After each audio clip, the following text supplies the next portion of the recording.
कक्षा 8वीं विषय गणित अध्याय 6 सांख्यिकी के अंतर्गत सबसे पहले आपको समांतर माध्य, बहुलक और माध्यिका इसके संबंध में जानकारी दिया गया। आज हम आपको इसी के अंतर्गत पाई चार्ट किस प्रकार से बनाया जाता है इसके संबंध में जानकारी देंगे। सबसे पहले देख देंगे पाई चार्ट क्या है। वृत्त चित्र हम किसे कहते हैं? यदि आंकड़ों को वृत्त के त्रिज्यक खंडों द्वारा दिखाया जाता है तो इसे पाई चार्ट या वृत्त चित्र या वृत्ताकार लेखा चित्र कहते हैं। पाई चार्ट को और अच्छे से समझने के लिए, वास्तव में पाई चार्ट किस प्रकार से बनाया जाता है, इसको और अच्छे से तैयारी करने के लिए, अच्छे से समझने के लिए हम यहाँ पर एक प्रश्न लेते हैं। प्रश्न इस प्रकार से है, गीता द्वारा गणित की 6 माहों की मासिक जांच परीक्षा में प्राप्तांक निम्नानुसार है। इस प्रकार से माह जुलाई, अगस्त, सितंबर, अक्टूबर, नवंबर, दिसंबर 6 महीने 6 माह का यहाँ पर प्राप्तांक दिए गए हैं। प्राप्तांक 100 में दिए गए 40, 45, 65, 35, 55, 60। इस प्रकार से उपयुक्त आंकड़ों से पाई चार्ट बनाइए। इस प्रकार से हमारे पास प्रश्न है और प्रश्न में दी गई जानकारी के आधार पर हम पाई चार्ट का निर्माण करेंगे।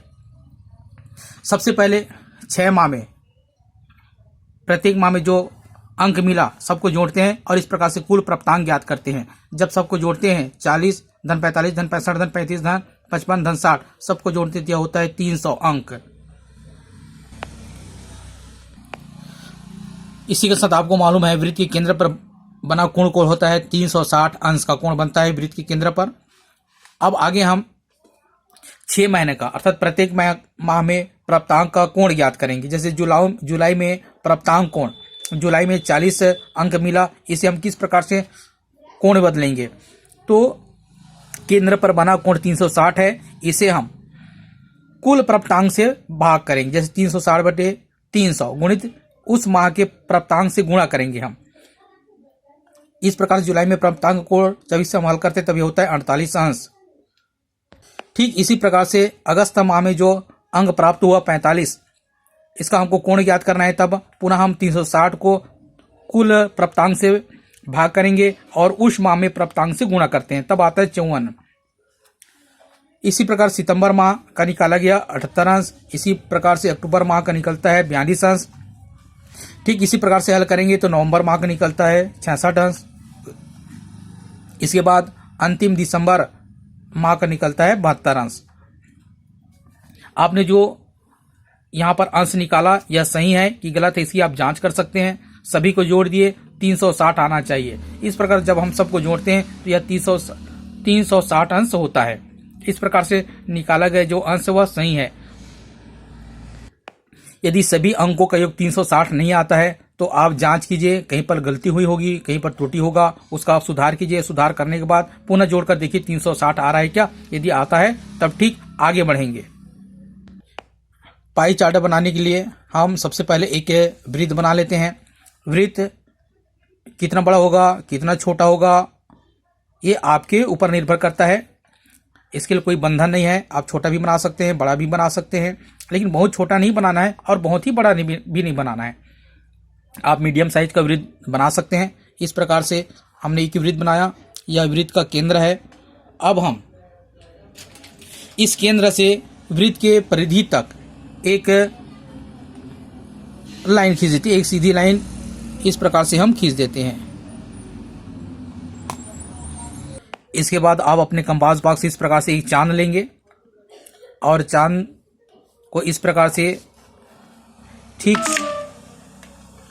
आपको ऐसा उल्टा नहीं रखना है, या सीधी दिशा इसका सीधा रखेंगे। और सबसे पहले यहां पर देखते हैं अगस्त में जुलाई में 48 अंश का कोण आया है, तो हम यहां पर जुलाई के लिए 48 अंश का कोण बनाएंगे। आपको ध्यान रखना यह सेंटर पॉइंट है, इसको यहां पर मिलाएंगे और ठीक इस लाइन के ऊपर चांद का लाइन को बिठाएंगे। अब बढ़ते हुए क्रम में जिधर लाइन रहता है उधर ही हम कोण बनाते हैं। तो यहाँ पर ध्यान रखना है, जुलाई में 48 अंश का कोण प्राप्त हुआ है, तब हम यहाँ पर 48 अंश का कोण बनाएंगे।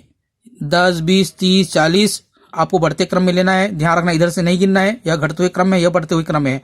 40, इसके बाद 45, 46, 47 और ये 48। इस प्रकार से आपको 48 अंश का कोण बनाना है। अब इसको आप मिला दीजिए। आपको परिधि से बाहर नहीं, लाइन को परिधि से बाहर नहीं ले जाना है, ठीक परिधि तक इस पर ये जो परिधि है यहीं तक खींचना है। अब इसके बाद आप यहाँ पर कितना कोण बनाए हमने? 48 अंश का कोण। और यहाँ पर जो माह है जुलाई, उस माह का नाम लिख देते हैं जुलाई। इसके बाद जुलाई के बाद अगस्त माह में प्राप्तांक का कोण बना है 54 अंश का। अब यहाँ पर अब पुनः ठीक उसी प्रकार से सावधानी बरतते हुए केंद्र, यहाँ सेंटर पॉइंट को मिलाएंगे, लाइनिंग को मिलाएंगे और बढ़ते हुए क्रम 54 अंश हुआ है। यहाँ पर 10, 20, 30, 40, 50, 51, 52, 53 और ये 54। यहाँ पर हम 54 अंश के लिए यहाँ पर बिंदु डाल देंगे। अब इसको केंद्र से मिलाएंगे, केंद्र तक इस प्रकार से मिला देते हैं। अब यह हो गया अगस्त माह का और कोण हुआ यहाँ पर 54 अंश। ठीक इस प्रकार से अगस्त के बाद हम देखते हैं सितंबर में 78 अंश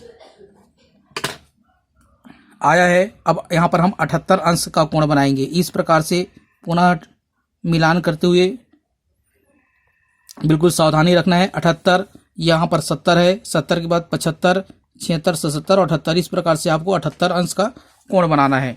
पुनः केंद्र तक मिलान करेंगे, इससे बिंदु और केंद्र बिंदु को इस प्रकार से मिलान करेंगे तो यहाँ पर होता है 78 अंश और यह हुआ सितंबर माह का।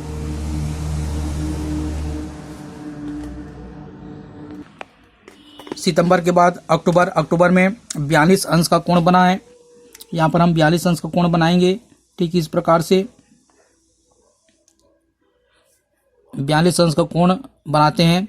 यहाँ पर 40, 40, 41, 42 इस प्रकार से आप 42 अंश कोण बना करके बिंदु और केंद्र बिंदु दोनों की मिलान कर दीजिए। यहाँ पर अब लिखेंगे सितंबर के बाद आता है अक्टूबर, यह हुआ 42 अंश का।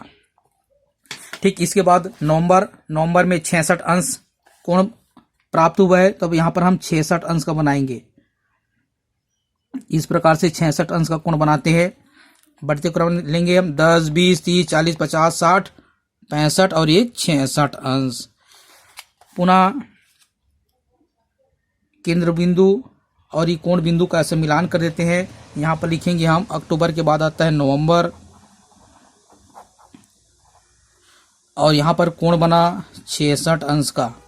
अब जो बचा हुआ है यहाँ पर जो वृत्त में जो यहाँ पर रिक्त स्थान बचा हुआ है यह होगा दिसंबर माह का और दिसंबर माह में 72 अंश का कोण प्राप्त हुआ है। दिसंबर माह अर्थात 72 अंश का कोण होगा। इसे यदि आप चांद में मिलान करेंगे चांद की सहायता से तो यह 72 अंश आएगा। तो ठीक इस प्रकार से हम दिए गए आंकड़ों के आधार पर पाई चार्ट का निर्माण करते हैं। यह होता है पाई चार्ट, इसे हम पाई चार्ट कहते हैं।